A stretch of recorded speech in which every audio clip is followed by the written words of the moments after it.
William Aferramo, il faut savoir que c'est le premier philosophe noir. Alors là aussi, c'est quelque chose d'assez tragique. Le duc de Brunswick se dit, là c'est fin 17e, début 18e, le duc de Brunswick se dit, voilà, j'aimerais un cadeau pour mon anniversaire, un petit esclave noir. Alors ça peut paraître absolument abominable, je dis quand même, il exagère. Et puis il donne des consignes à des bateaux, notamment à des amis, en disant est-ce que vous pouvez me ramener un petit garçon, etc. Et on lui ramène effectivement pour son anniversaire un petit garçon qui a 5 ans à ce moment-là, et qui s'appelle William Aferramo. Et ce gamin a été récupéré au Ghana. Ce petit reçoit une éducation, une instruction, il a ses humanités, comme on dit, il reçoit ses humanités. Et quand on estime qu'il est suffisamment éduqué, entre guillemets, on le présente officiellement au duc de Brunswick. C'est-à-dire qu'il l'a rencontré, il se voit un peu, mais il n'est pas véritablement intégré dans la maison. Et puis, comme il a à peu près 2 ans d'instruction, il a à peu près 7 ans, quand il s'installe à demeure chez le duc de Brunswick. Et là, alors c'est assez intéressant parce que le duc de Brunswick, bien sûr, se prend d'affection pour ce garçon, parce qu'il l'a fait venir pour prouver au monde entier que c'est pas parce qu'on est noir qu'on n'a pas la possibilité d'apprendre, que l'on n'est pas un descendant, entre guillemets, du singe, qu'on n'a pas de différence raciale évidente, on est juste différent. Donc, si vous voulez, l'idée est belle en soi. Donc lui, bien sûr, il a accès à la culture, il va passer un doctorat en médecine qu'il va obtenir. Il va obtenir aussi un doctorat en philosophie.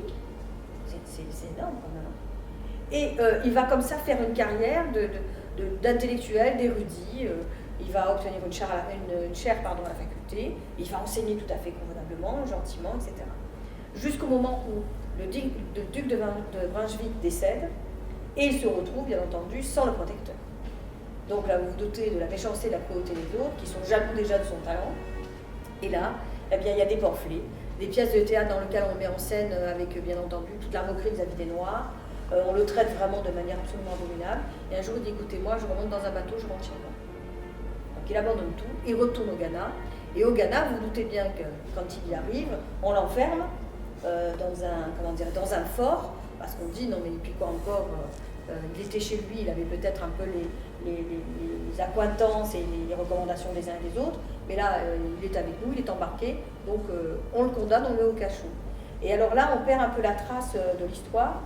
On pense, parce qu'on retrouvera plus tard son corps, qu'il a été oublié. C'est-à-dire qu'ils ne l'ont pas nourri, ils l'ont abandonné là, et il est mort dans son cachot, oublié de tous. Voilà. Mais en étant enfermé, il avait réussi à faire passer des courriers, à poser quelques questions, et il avait réussi à revoir son père et la plus jeune de ses sœurs. Tous les autres membres de sa famille étaient morts. Et quand quelques temps plus tard on retrouve entre guillemets le corps, bien évidemment il faut annoncer, puisqu'il avait quand même pris des titres entre-temps, en Europe, que William Aferramo était donc décédé, le premier philosophe noir. Et là, à l'université, vous savez que quand vous êtes un enseignant reconnu, réputé, en tout cas ça se faisait autrefois, vos étudiants écrivent vos cours pour vous.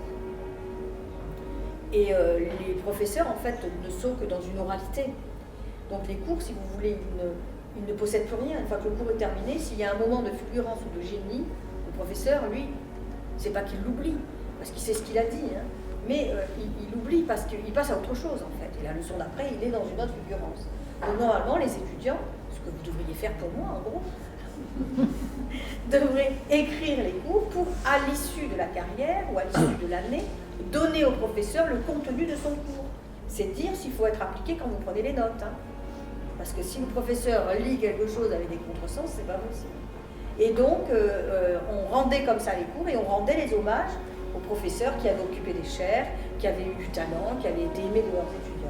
Et pour William Aferramo, au moment où ils ont rendu l'hommage, eh bien, ça a été très très abrégé, et surtout ça s'est résumé en un mot dans les annales, si vous voulez, de l'université, et il a été marqué cette chose suivante qui est absolument abominable. William Aferramo est mort, enfin nous a quittés. C'était un bon philosophe, mais un peu trop noir, un peu trop nègre pour la philosophie, un peu trop nègre, ce qui est absolument abominable. Vous voyez, ce qui veut dire que lui, il avait été capable de prouver au monde qu'il était un érudit, qu'il avait des connaissances, qu'il avait acquis un savoir et une intelligence, mais le monde n'était pas prêt à accueillir la différence. Alors ce qui est intéressant, c'est qu'on a perdu ses écrits, mais on a récupéré, enfin, Il y a quelques extraits qui ont été sauvegardés et qu'on a conservés, qui ont été préservés, parce que vous doutez bien que quand Jean les a perdus, on a détruit volontairement les travaux de ce nègre, hein, façon de parler, hein, c'est abominable. Donc dans les travaux, ben, qu'est-ce qu'on retrouve? Et là c'est extraordinaire, il avait été docteur en médecine et docteur en philosophie.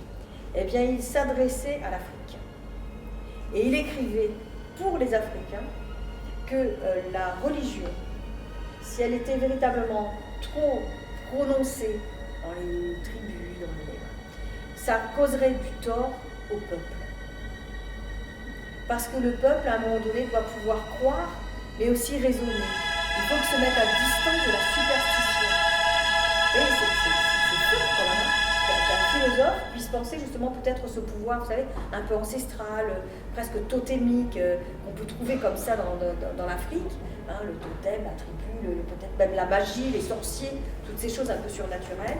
Mais attention, parce que vous vous laissez un peu emballer ou embarquer dans des choses un peu surnaturelles, alors qu'il faut revenir à davantage de raison, l'éducation pour les enfants, la santé, quelque chose de plus naturel, etc.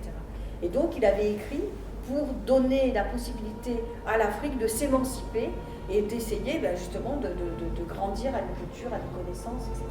Ça c'était quand même, je trouve, extraordinaire, parce qu'on peut avoir la curiosité, on peut se dire, mais alors à qui s'adressait-il et pourquoi? Eh bien, il y avait toujours son attachement à son pays natal, et il y avait toujours la volonté en philosophie et en médecin, c'est ça qui est beau, concevoir le bien-être de son peuple physiquement et des âmes par la pensée.